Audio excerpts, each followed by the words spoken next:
Again, welcome to Boost Donations with Data-Driven Fundraising Lifetime Value in the Salesforce.org Nonprofit Success Pack.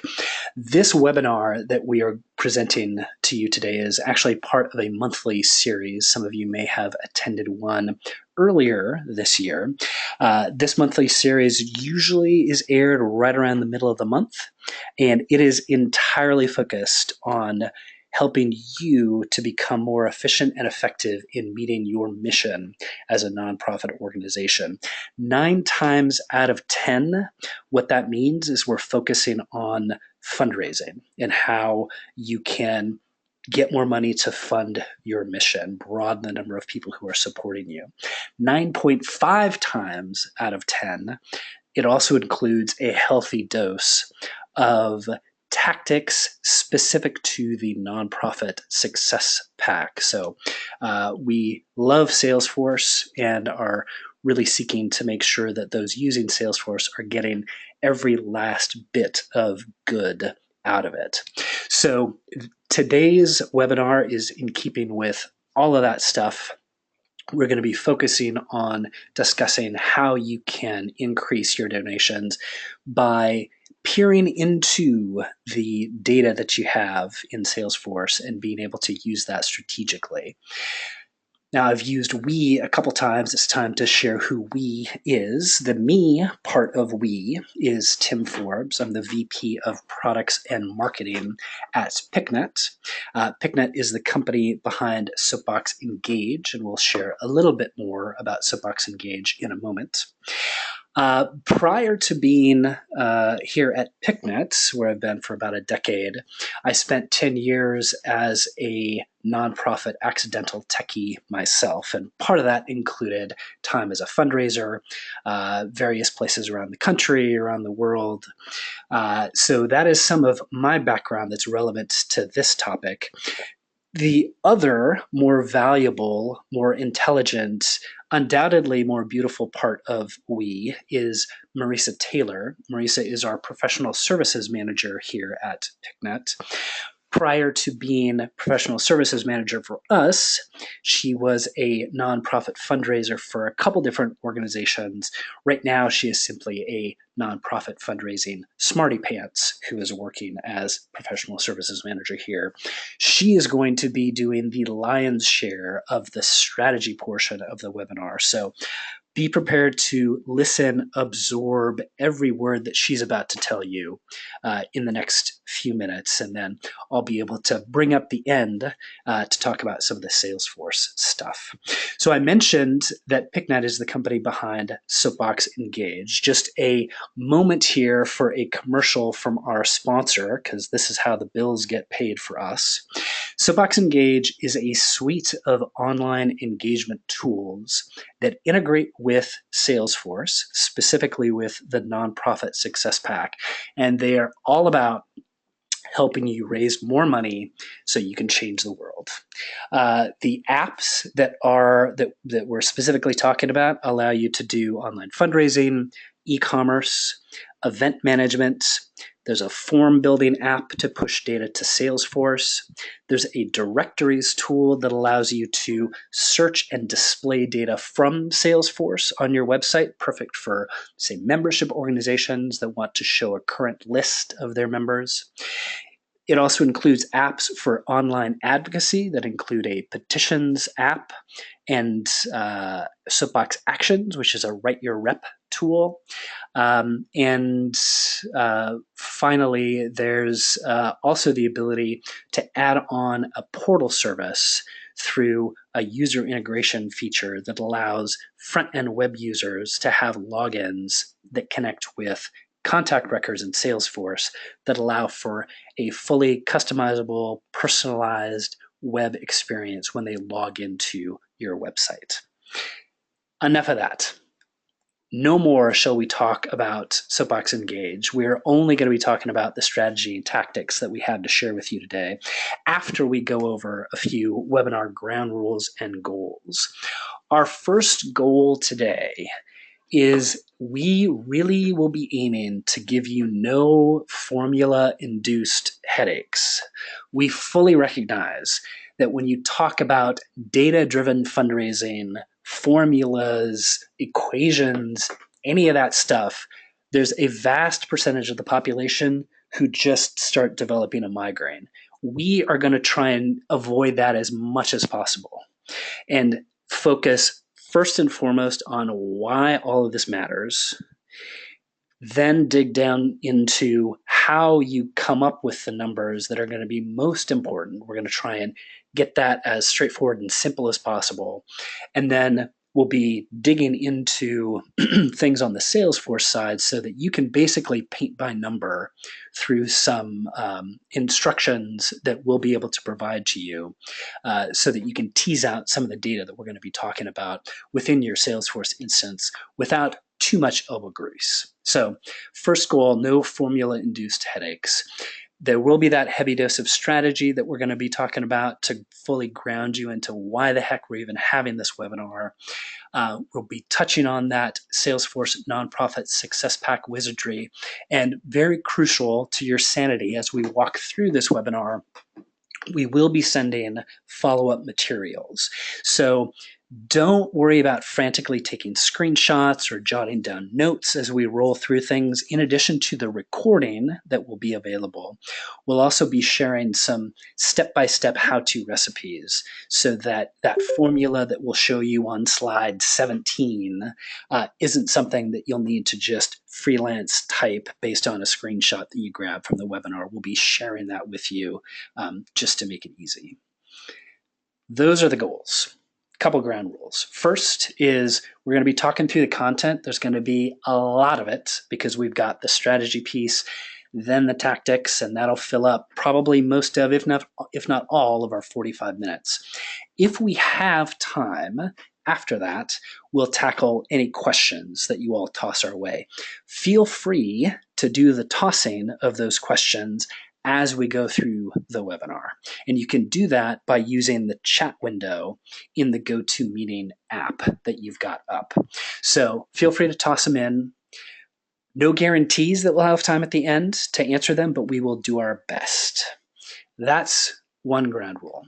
Second ground rule is tweeting is absolutely encouraged. And we'd ask if you tweet about anything that you hear that you like, dislike, want to make a snide comment about, want to give thumbs up to, feel free to use hashtag SmartSoapbox, and you can even @mention PicNet, our company account. All right, those are the ground rules. Those are the goals. What are we actually going to be talking about? We've got a few steps along our webinar journey here, and this is going to be broken out between the lovely Ms. Marisa, who will be tackling 5 of these items, and the not so lovely me, who will be picking up the 6th. So we'll be talking about, first off, what in the heck is lifetime value? That was part of the subheading of this webinar. What in the world is it? Why should we even talk about it? How do you calculate LTV? There you've got your own little acronym that you can toss around. Why exactly it's called LTV instead of LV? That'll be a discussion that we can have offline, maybe over beers. What costs should you track? We're going to be discussing both a gross lifetime value calculation and then a net lifetime value calculation. That'll be a bit of extra credit for folks if you want to toss in the net lifetime value calculation. We'll be talking about how to do that. Number 4, how in the world will these 3 letters, LTV, help you get more money for your organization? We'll spend some time talking about that, in addition to discussing how you combine these various metrics so that you can get to that solid data-driven decision-making. And then leading up the rear, I will be taking the baton and walking through some specifics in the Nonprofit Success Pack that you can implement without too much elbow grease to get at this data. So, without any further ado, it is my distinct pleasure and honor to yield the floor to the dulcet tones of Marisa Taylor's voice. I'm going to be eagerly listening to each word that she shares, and we trust that the strategy and tactics that we'll be filling your ears with over the course of the next 40-some minutes will be of help to you and your organization so you can raise more money. So, Marisa, want to take it away? Thank you so much, Tim, for that wonderful introduction. And thank you all for joining us today. I'm really excited to share what I've learned with you. So, what is lifetime value? Really, this boils down to the measure of how much a donor is worth to your organization over the lifetime of their relationship with you. This analysis helps you move away from the microscopic transactional view of fundraising to a bigger picture and donor-centered view of relationship management. It can provide a forward-thinking focus to help make strategic decisions rather than looking at static data from the past. And when used as a predictive model, you will be able to calculate the value of the tactics you implement for donor acquisition and retention. So really, you get your very own crystal ball. So how do you calculate lifetime value? Tim mentioned the gross lifetime value, and that's a simple calculation of multiplying the average donor lifespan by the average annual giving per donor. The average donor lifespan is the average number of years of all of your donors giving consecutively, and the average annual giving per donor is the sum of contributions divided by the total number of years in which they gave a gift. So for example, if a donor gave $40 in 2016 and $20 in 2014, the average annual giving amount is $30 or 60 divided by 2. It sounds much more complicated than it actually is, and my brilliant colleague Tim is going to show you how to automate this a little later on. If you need to find the net lifetime value for a donor, you're just going to subtract the relevant expenses to that make managing that relationship happen from the gross lifetime value. So here's another example. You've just acquired a new $40 donor. Let's estimate your average donor lifespan is 1.12 years. The donor's gross lifetime value is just about $45. Now, let's say the acquisition cost for this new donor is $15 and the maintenance cost of the relationship annually is $10. Total costs over a lifespan of 1.12 years is about $25. So your net lifetime value is $20. I am sure there were quite a few record scratches in some heads when I brought up the idea of calculating costs for net lifetime value. So let's dive into what you should incorporate when you're running this formula. Before you go down a rabbit hole of spreadsheets and cost calculations, you'll need to determine the purpose for your analysis. If lifetime value is going to simply give you the opportunity to segment your database between higher value and lower value donors so that you can provide a standard of communications and care, your fundraising costs are sunk and therefore don't matter. So don't even worry about including those costs in and roll with gross lifetime value. That's a highly insightful number, and it gives you the ability to segment your donors right off the bat. If you want to analyze the value of specific fundraising tactics, it would be appropriate to include costs. So here's one really simple and small example. We all know communicating by email or sending an appeal by email is cheaper than direct mail. And I can't tell you how many times I've heard a board member or a CFO exclaim, let's just email everyone, mailing costs way too much. If you find in your analysis that donors who respond to email have a lower lifetime value than donors who respond to direct mail, even though email is cheaper, you'd be losing out on higher value donors if you reduced or dropped direct mail completely. You may even make the decision to invest more in direct mail than you have to secure those higher value donors. Again, a really small and simple example, but just some of the ways that you can implement lifetime value to help you make decisions. Once you've determined the purpose of your analysis, you're only going to subtract the relevant costs Do not get bogged down in attempting to include overhead costs in your lifetime value analysis. You are not going to throw in the fundraising towel just because one group of donors proves to have a low or negative lifetime value. In fact, including overhead costs will lead to a cycle of unfortunate events. In the book, Building Donor Loyalty, Adrian Sargent gives a great example where suppose you have a small organization with only 100 donors, and the donor's lifetime value ranges between $50 to $500 when only the direct costs are taken into consideration. When you add a portion of the fundraising overhead to costs, lifetime values are reduced, so that range drops to say -50 to 400. And suddenly it looks like there are a number of donors who are unprofitable to deal with, namely those that would have a negative lifetime value. Well, each donor is making a contribution, however marginal, but your overhead costs are not changing. So if you were to delete those 10 donors with negative lifetime value and run a second analysis, you're still going to have 10 donors with in that negative range. So although donors may be in an accounting sense unprofitable, it would be ridiculous to stop communicating with them. Based on the purpose that you've determined for your lifetime value analysis, the relevant costs we're looking to include should be things like newsletters, appeal letters, acknowledgements and thank yous, promotional merchandise or gifts, telemarketing, and other marketing activities specific to the analysis that you're running. A final message to empower you on determining costs.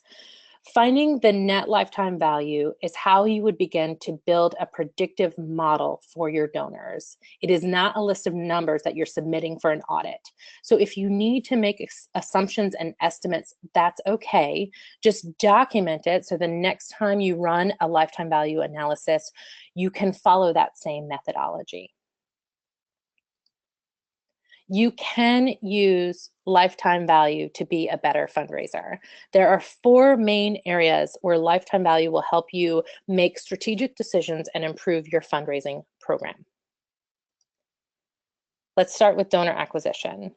When you understand a donor's lifetime value, this can help guide the decision of how much you should spend to recruit new donors. Rather than return on investment for a donor acquisition campaign equaling the immediate revenue that's generated divided by the cost of the campaign, ROI becomes the lifetime value divided by the cost of campaign. You no longer have to break even during acquisition because it really becomes unnecessary when you have a future income stream from the donors that are being recruited. It gives you a little wiggle room to get your message across to new donors and the data to back you up in those challenging budget conversations. Lifetime value can also help determine which marketing channels should be used. Cost-conscious fundraisers often approach campaigns by asking, how are we going to get our message out? And then calculating the immediate return on investment and the typical response rates for each channel, like email, direct mail, advertising, etc. This isn't a bad approach by any means, but it can potentially lead to a lower allotment of resources because it ignores known donor behaviors. Donors recruited from one medium may never give again, while donors recruited by another show much greater loyalty to your organization. So think about this. I worked for a membership organization that held an annual big ticket item raffle for its members. The organization had always run with a theory that raffle participants purchasing multiple tickets would have the disposable income to donate at higher levels. They would run this intensive follow-up campaign for those participants to bring them into the fold as donors.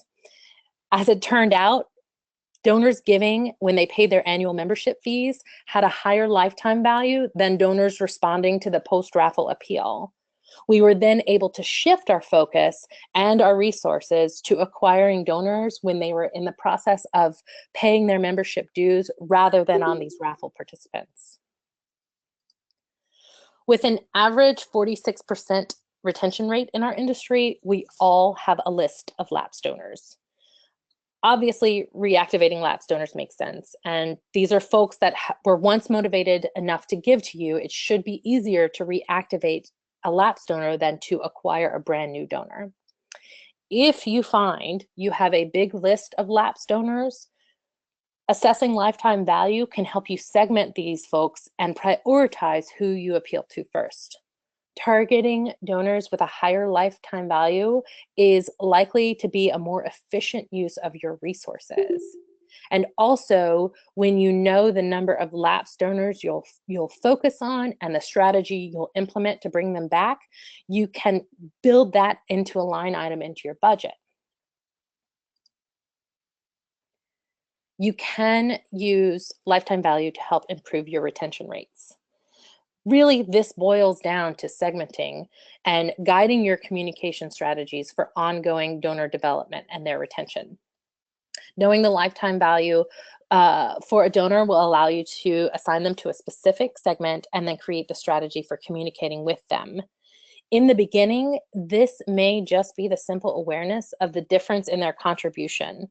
You would simply distinguish higher value donors and communicate them in a way that corresponds to their status in your database. As you become more experienced in the application of lifetime value analysis, you can also associate the impact of differentiated communication strategies upon the lifetime value for a given donor. So basically taking the cost of the retention efforts, like higher quality mailings or thank you gifts or any of those things, and comparing them among the different groups to see if any tactics had a greater impact. You can also combine lifetime value with other fundraising metrics to be a well-rounded, data-driven organization. First off, you're going to have to find the average donor lifespan to get lifetime value. So why not use that to your benefit? If the average lifespan is right at 1 year, implement an anniversary strategy or some other strategy to keep your donors active. One organization sends a happy anniversary email a year after a gift to their donors and asks for continued support. You're also going to find the average annual giving per donor and for your organization as a whole. Use that to your advantage to build out targeted asks for your renewal gifts and your monthly giving program. Keeping your donors is incredibly important, as we all know. You should be keeping an eye on your retention rate and implementing efforts to improve that continuously. A 10% increase in your retention rate can have up to a 200% increase in the lifetime value for your donors, and this will have the greatest impact on your organization.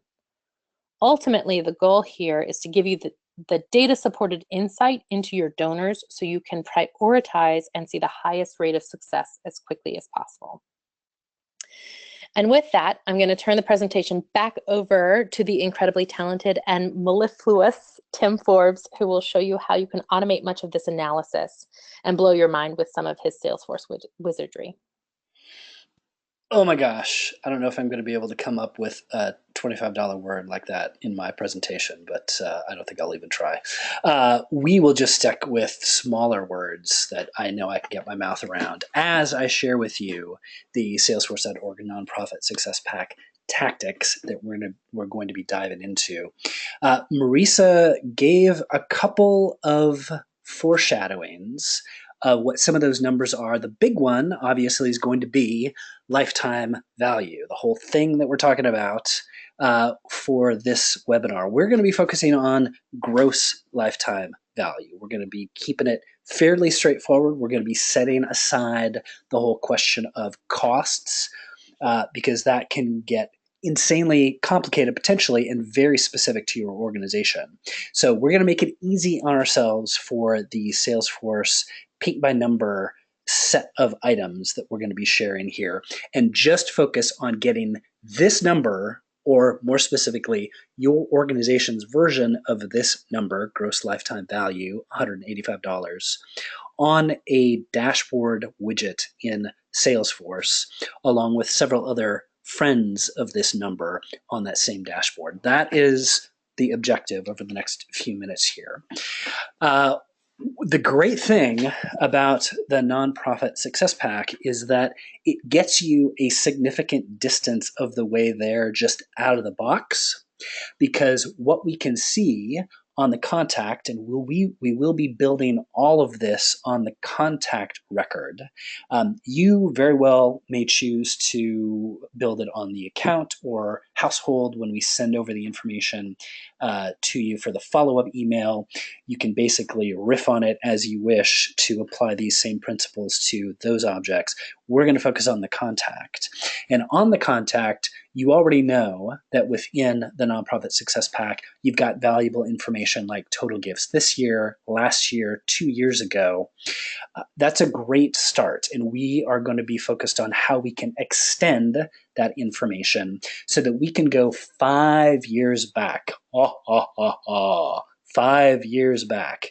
So we have a long enough period of time for our inquiry that it is valuable, but not so long that we get into data integrity issues or weird fluctuations in the economy that may make the analysis from, say, 15 years ago completely irrelevant to your situation now.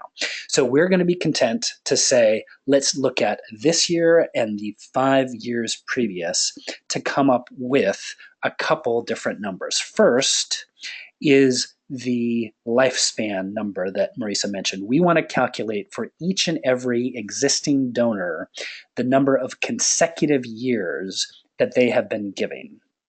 That is going to start from either the current calendar year or the previous calendar year. We're building out the formula for computing this so that we can account for the fact that, hey, if we're in January of the year or even now in April, we don't necessarily want to say that this donor is not a consecutive donor simply because they gave last year but not in the first 4 months of this year.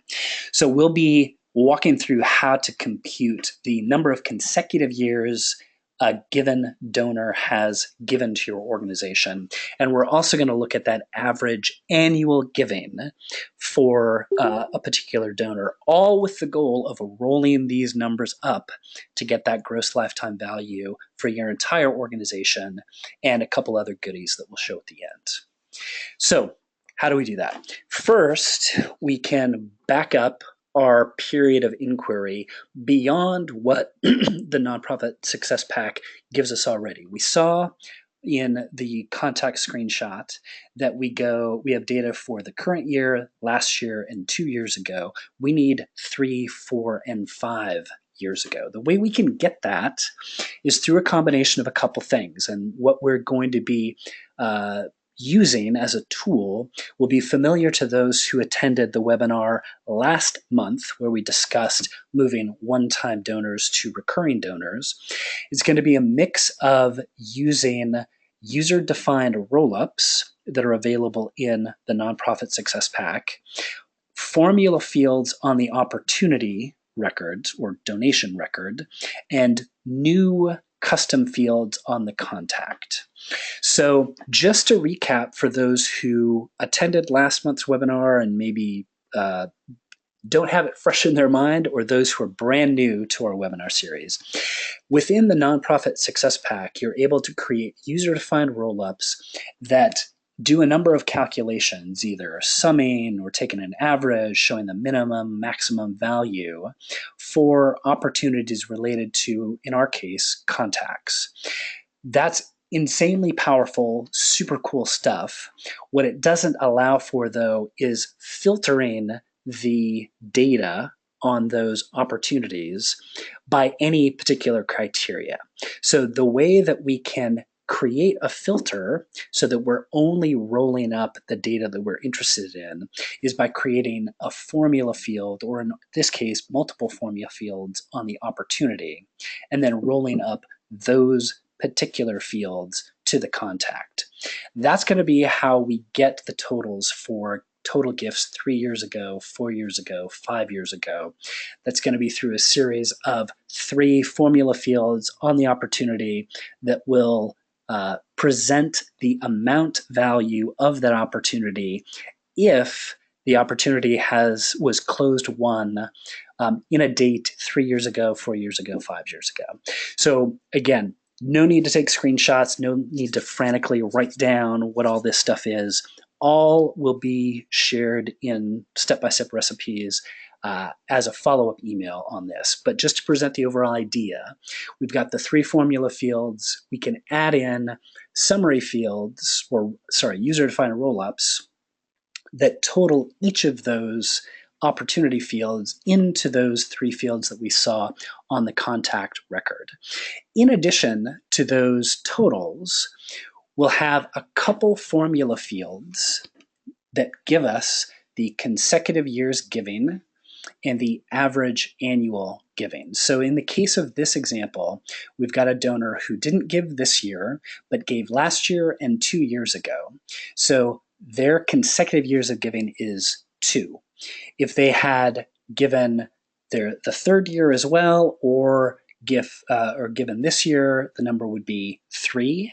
If they didn't give this year or last year, the number would be 0 regardless of whether or not they gave previous to that.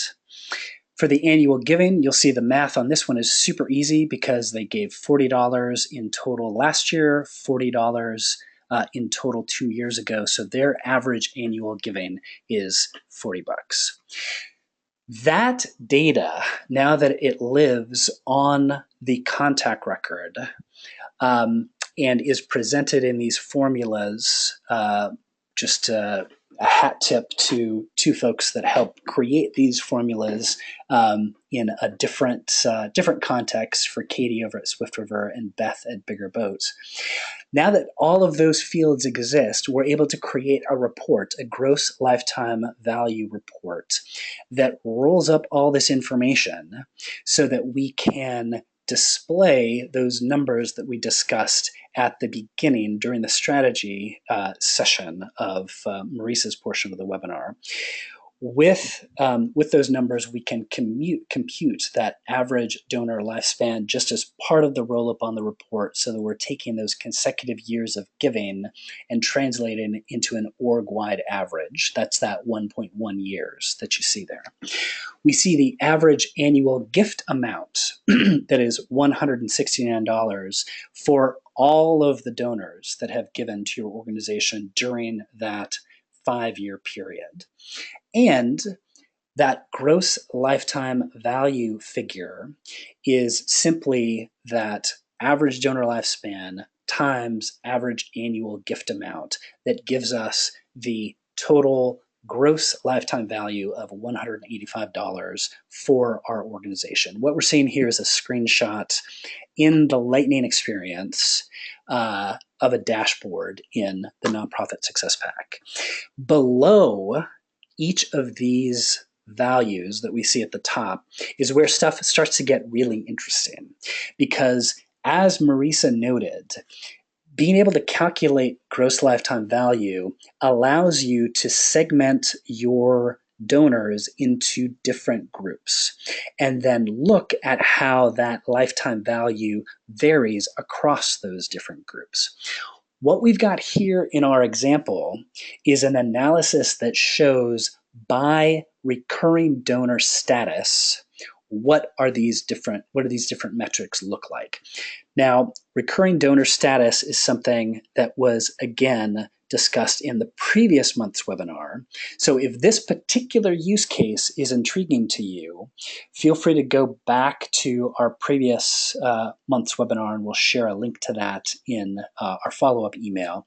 And you can get all the details about how you can get this information on your contact records as well. But what we have here is from top to bottom in each of the charts, the blank value is for individuals who have given once and only once, have never been a recurring donor at any point. Second one is for folks who are current recurring donors. Third, those who are lapsed recurring donors, meaning they had been a recurring donor at one point but are no longer. And then the final is reacquired recurring donors. So someone who had given monthly previously, had stopped at some point, but is now giving monthly again. And as you can see from our sample data in our Salesforce instance, if you look at that gross lifetime value, we've got the total org-wide value of 185. But if we look down, we see that the gross lifetime value for one-time donors is substantially smaller than it is for the aggregate across the org, and in comparison with any of the recurring donor categories of contacts. This is a way that you can zero in on some of that strategy that Marisa was talking about to say, okay, well, we should probably invest more time in reacquiring maybe those lapsed donors than necessarily investing in converting one-time donors to recurring donors, potentially. This breakdown of the data based on recurring donor status doesn't need to be just about the recurring donor status. You can divide and analyze your data in whatever way you wish. And the report details that we'll share again as part of the follow-up email will make it very easy for you to simply choose a different grouping for your gross lifetime value report. So if there's any field, any value on your contact record that you want to split out the data so that you can pull out lifetime value or the average annual giving or the consecutive years giving, all of that's fair game. It's just a simple reorganization of the grouping. So look for that and begin contemplating now how you might want to slice and dice your data. That leads us directly to next steps here. We have shared with you what we have to offer today. It is now yours to do with as you wish.